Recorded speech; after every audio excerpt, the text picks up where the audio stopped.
Introducing Fidelity Trader Plus, the next generation of advanced trading from Fidelity. Customize your tools and charts and access them seamlessly across desktop, web, and mobile.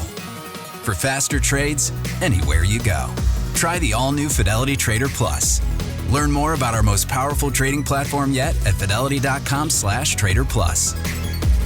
Investing involves risk, including risk of loss. Fidelity Brokerage Services, LLC. Member NYSE, SIPC. The world moves fast. Your workday, even faster. Pitching products, drafting reports, analyzing data. Microsoft 365 Copilot is your AI assistant for work. Built into Word, Excel, PowerPoint, and other Microsoft 365 apps you use. Helping you quickly write, analyze, create, and summarize. So you can cut through clutter and clear a path to your best work. Learn more at Microsoft.com/M365 Copilot. I had that dream again.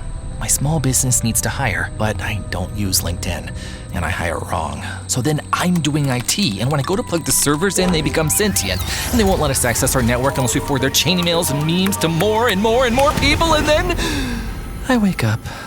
Don't let hiring nightmares ruin your dreams. LinkedIn Jobs' new AI assistant finds and invites best fit candidates to apply, so you can discover talent you may have missed. Post your job for free at linkedin.com/quality. Start hiring today with LinkedIn.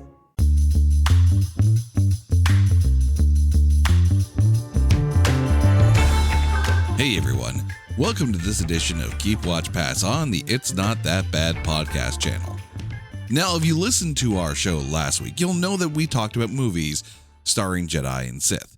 And Carrie, my lovely wife Carrie, had this fantastic idea of doing an episode based on the cast of Stranger Things. And trust me, we've gotten to know this cast very well because we have binged almost the entire series in a week. You're welcome.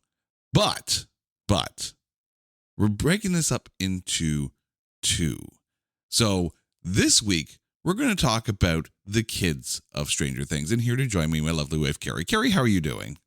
I'm doing great, except I wonder what kind of a mental toll, like binging the vastness of just everything that is Stranger Things and the upside down. And I think my head, I'll never be the same, Jay. I think is what I'm saying. I will never be quite the same again.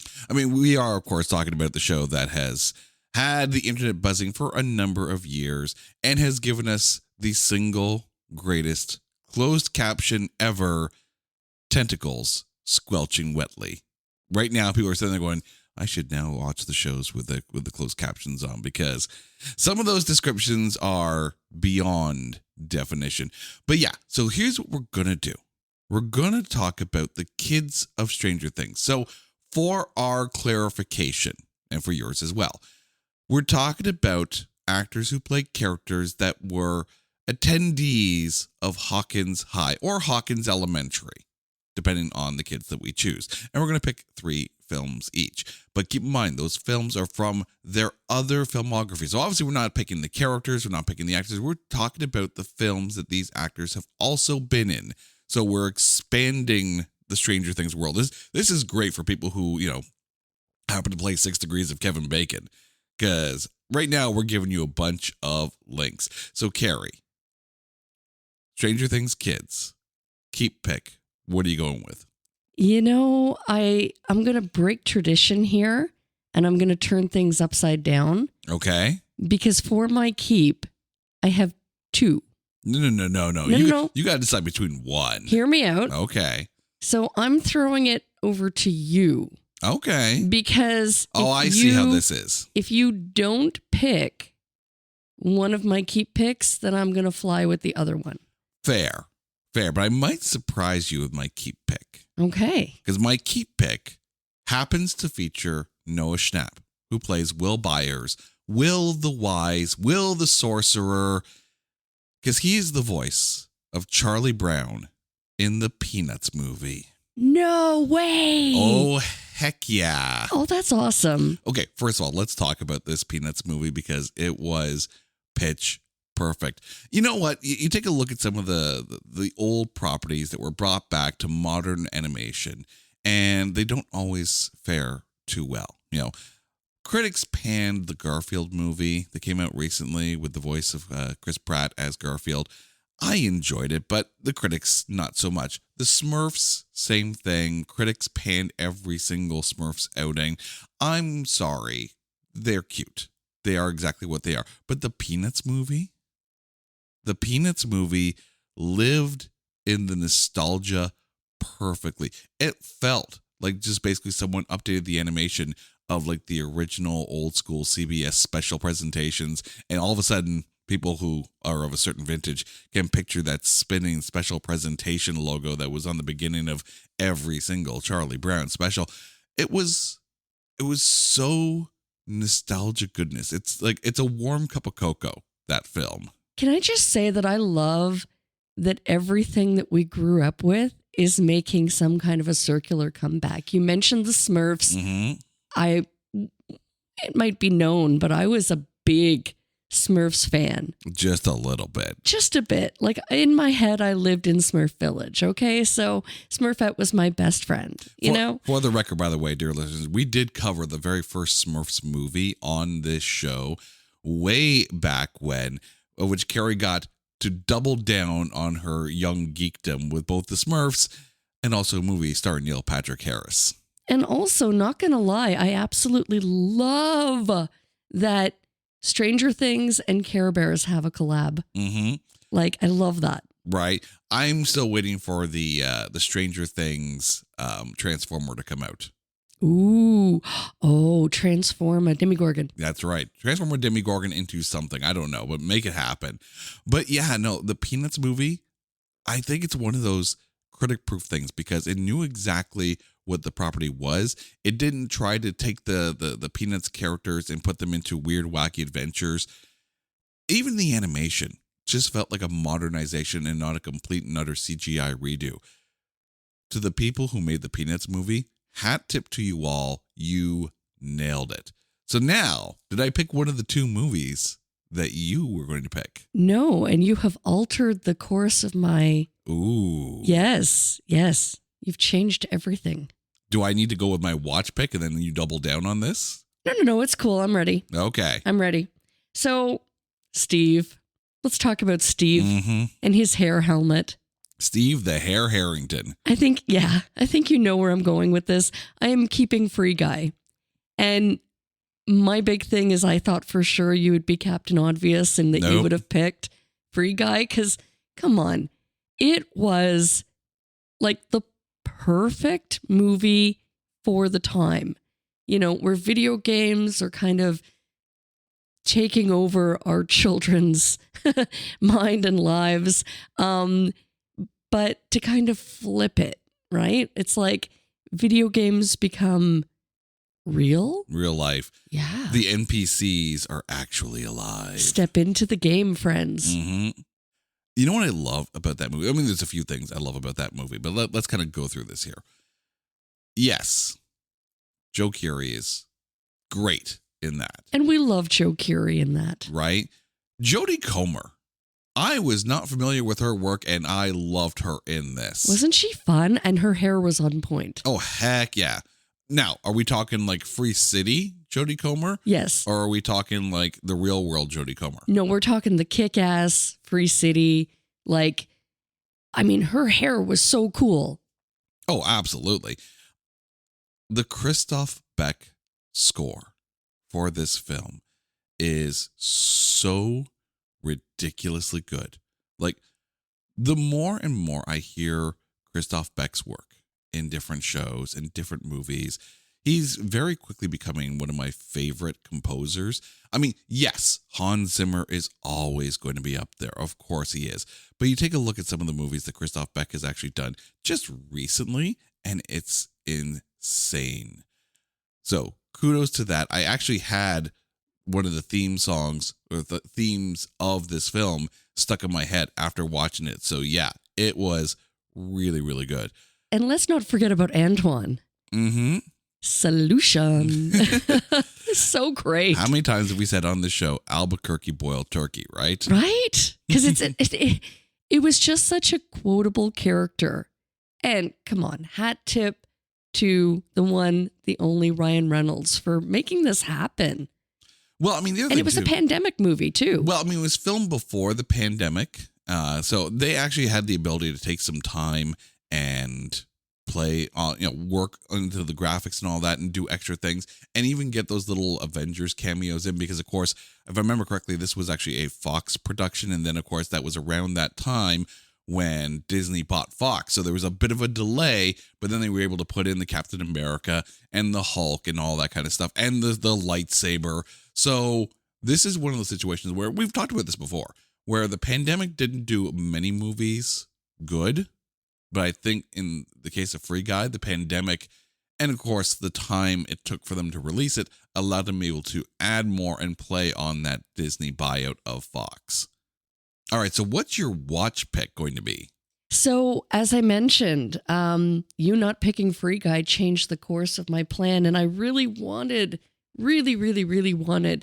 to shout out Millie Bobby Brown. Mm-hmm. Because holy heck, Elle is like, she owns this character. Oh, yeah. So I can't pick the movie that I was going to watch because I am putting what would have been my keep. I want to talk about Mike. Let's talk about Mike. Let's talk about Finn Wolfhead for a second. Mm-hmm. And he was also in another tiny series that, might have ghosts and phantoms and scary things. Mm-hmm. He was in Ghostbusters. Yes, he was. The remake, the Ghostbusters Afterlife, and more specifically, Frozen State. Now, I liked both of the movies equally, and both were fun. The scene with, I want to call him Mike, but the scene with, he was Trevor. He played Trevor in the Ghostbusters film. The scene with Slimer. I mean, come on, where he's trying to trap Slimer using pizza. Right. But I think I prefer the Frozen Empire because, again, the nostalgia. They brought back the OG Ghostbusters, the original Ghostbusters. I think a lot more. They relied a lot more. Well, the other thing too is, it felt like you take a look at I think it's like Jurassic World Dominion, where you have the original Jurassic World cast and you have the new Jurassic World cast, like the original Jurassic Park cast, and basically it became like the super Jurassic Park World kind of cast that you had here. I mean, yes, don't get me wrong. Ghostbusters Afterlife was good, and that little nostalgia at the end, especially with adding in Egon at the end of that one. I'm glad they didn't follow that up and do the same thing in Frozen Empire. I love that it was a big cast. I love that it felt like this was almost the handing over of the torch.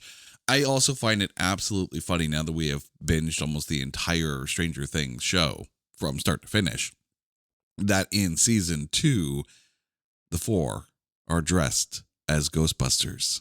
Right?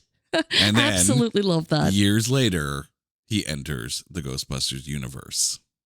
Well, I'm just waiting for Winona Ryder to get to, was it 86 when Beetlejuice came out? Yes. It was like all of this is happening years before her role as Lydia Dietz. Right. That's the funny thing too. It's like these shows take place when Winona Ryder was getting big as far as her star goes. So this is kind of weirdly Inception. I'm so waiting for like that little tip, that little nod for it to be like on a television somewhere. Like Holly was watching Nightmare on Elm Street. Right? Right? Like in her memories of Halloween. I wonder if there's gonna be that kind of Inception. Because I mean, I remember doing an episode on Halloween 3, Season of the Witch, which was not a Michael Myers story. But there's a scene in Halloween 3 where they pass by a TV and they're showing a commercial for a TV station that's going to be showing the Halloween film with Michael Myers. So it's basically like it's hat tipping itself. But I wonder if we're going to get that kind of, in theaters now, Beetlejuice. What? But isn't it fun to watch a series like this and to find all those little hidden Easter eggs, all of those golden eggs? Oh my God. The nostalgia train is full when it comes to Stranger Things. Every sip of Coca-Cola brings you closer to the excitement of the FIFA World Cup 26.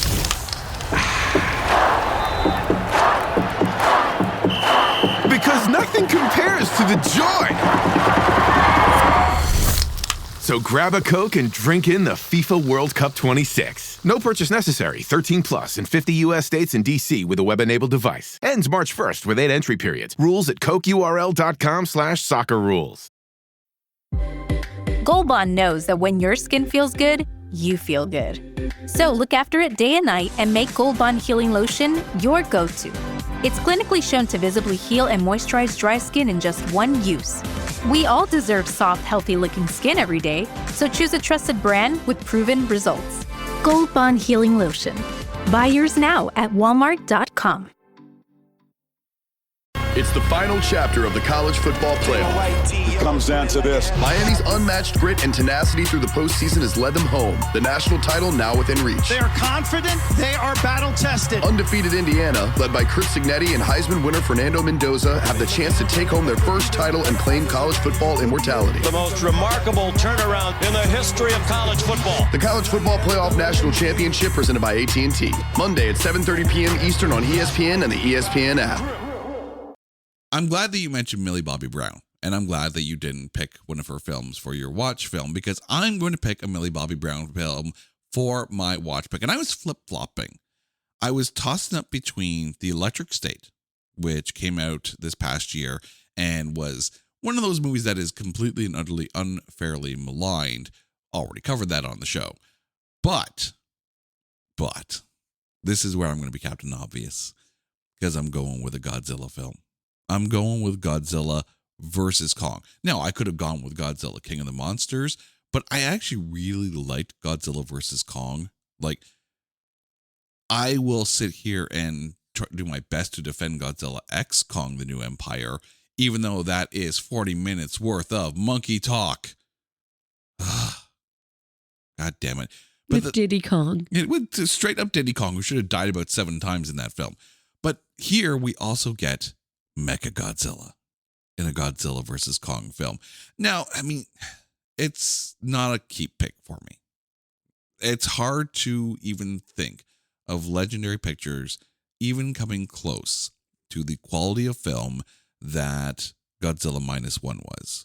And they are now in the process of making Godzilla -2. I am so looking forward to what that team is going to put together. Now, I think Godzilla vs. Kong is actually better than Shin Godzilla from a popcorn movie perspective. Shin Godzilla is a bit more cerebral, if you will, much more human dynamic.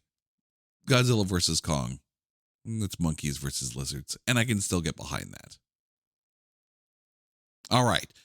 I find it funny that we're talking about a show on Netflix, because I'm about to pass on a Netflix production that also happens to star Joe Keery. We already talked about him. He was great in Free Guy. But I'm going to pass on, and I'm going to let you pick whichever year it is, Death to 2020 or Death to 2021. Now, when these specials were announced, these are Charlie Brooker productions. Charlie Brooker, the man behind Black Mirror. And prior to jumping onto the Netflix money train, Charlie Brooker was doing these things called News Swipe in the UK. And they were basically satirical year in news look backs, as only Charlie Brooker can do in his very satirical, very raw kind of style. The problem is, both Death to 2020 and Death to 2021 weren't as good as the original News Swipe year-end specials, but also they just felt like they were shilling every single Netflix property there was possible. And it's hard to match satirical and shilling at the same time. Like, I get it. Netflix wanted something. They had Charlie Brooker on contract. Of course, they have all these properties that they're trying to promote. It's corporate synergy. But in a special that's trying to be satirical and like a middle finger to the world of news that was those years, I think it takes away from the impact of what it's supposed to be by being basically Battle of the Netflix stars. It wasn't even that funny either. I'm sorry, Charlie Brooker. I'm sorry. The Newswipe ones were great. Black Mirror is fantastic. These ones just didn't do it for me. And Joe Keery in this is a character by the name of Duke Goolies. He's like a tech bro. So he was good in it. I just didn't find it funny. All right, Carrie, back to you for your pass pick. Okay, so my disclaimer is, of course, I am not passing on the actor or their role in Stranger Things. Mm-hmm. Because who doesn't love Eddie Munson? Everybody loves Eddie Munson. Well, the jocks don't, but still. Well, they can go to hell or the upside down. Right. Underworld. Like they can take it up with Vecna. Right. But I'm sorry, Joseph Quinn. As I've said before, Fantastic Four was not my favorite. I don't even know you. It wasn't my favorite. Sorry, Pedro. Sorry. I'm sorry. I know I should have liked it more, and I think maybe it's me. The problem is me. Hi, I'm the problem.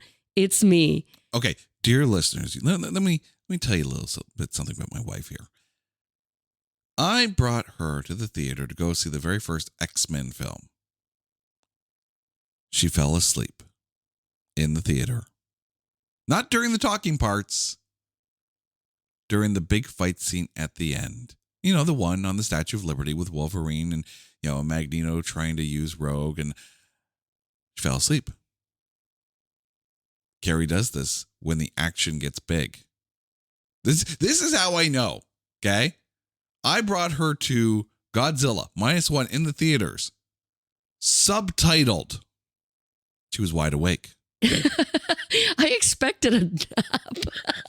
She went in expecting a 2-hour nap and ended up basically matching Japanese words with falling to the bottom of the screen and came away with a favorite Godzilla film. I was enthralled. I was hanging off of every word. And there was a conversation in the theater, and didn't I laser eye them? Oh, yeah, because I was like, no, shh. I'm watching this movie. Yeah. I was enthralled. She was going to use her Godzilla nuclear breath on these people if they didn't shut the hell up. That's scary. Big action fit scenes. It's so true. You know what? And yeah, I lost interest in Fantastic Four. I think because I couldn't get over the fact that I was like, they're just going to put their baby out there in the middle of Times Square? Really? That's not believable. Well, on the upside, they also were able to convince the world to shut everything off for whatever it was. It was plotting. It was plotting. It was a long. little bit. I mean, Galactus, Vanessa Kirby as Sue Storm, the Invisible Woman, was fantastic. Yes, I will give respect to the actors, but the storyline for me just dragged. See, I know your favorite Marvel movie of 2025 was Thunderbolts. There's no question about it, right? Let me ask you then. Fantastic Four First Steps or Captain America Brave New World, because those are the other two films that came out in 2025 from the Marvel umbrella. If you had to order them after Thunderbolts, which is the better one? I'd go with Cap. Really? Yeah, you know what? Okay. I think what Fantastic Four was missing was a little more humor. I wanted to laugh more. Wait, yeah, Thunderbolts was your favorite film? Yeah, because he's on the box. Okay, but it's also every single character with existential dread. Okay, but it's the Pew. I can understand that part. I absolutely freaking admire Florence Pugh. Putting it out there. She is one of the best actresses in the Marvel universe. I noticed you stopped there. I had to. But she's up there. Okay. Mad respect. You know that's going to come back and haunt you at some point. All right. But before that question does come back to haunt you in a future episode, let's remind our listeners what your keep, watch, and past picks are of movies starring the kids of Stranger Things. Well, now that I've completely altered and changed my notes, I am keeping Free Guy. Mm-hmm. Thanks, Joe Curie. Keeping Free Guy. I'm watching Ghostbusters and the Frozen Empire. Mm-hmm. Thanks to Mike. And I am passing on Fantastic Four, and it's not because of Joseph Quinn or Pedro Pascal. It's because I was bored. See, I'm going to make you watch like the Roger Corman Fantastic Four movie, and then you're going to be apologizing to First Steps. But can I just say, though, that I had no idea until our youngest pointed it out that Eddie Munson was indeed the Human Torch. He was the Human Torch. I didn't put it together. I mean, his face, now that I know, it's I can't unsee it. It's the eyes, yeah. But it was the hair that was throwing me off. It was the rock and roll vibes. You know what? Watch Stranger Things and watch it for Eddie, because justice for Eddie. All right, my keep pick is the Peanuts movie. My watch film is Godzilla vs. Kong. And my pass is either Death to 2020 or Death to 2021. Take your pick. Gary, thank you so much for this. To the cast of Stranger Things, thank you guys as well. And be sure to make sure you watch the shows. Don't look at the internet. Just watch all the shows and enjoy them as they are. And next week, in case you haven't had enough Stranger Things, the adults are called to task. But until next time, you guys know the drill. If there's a topic that you want us to cover on Keep Watch Pass, or a movie that you want us to cover on It's Not That Bad, hit us up on social media at Not That Badcast, or go to our website, notthatbadcast.com, the best place for you to get all of your updates on the shows as they come back. Until next time, she's Carrie, I'm Jay, you guys are awesome. This is Keep Watch Pass on the It's Not That Bad podcast channel. Take care.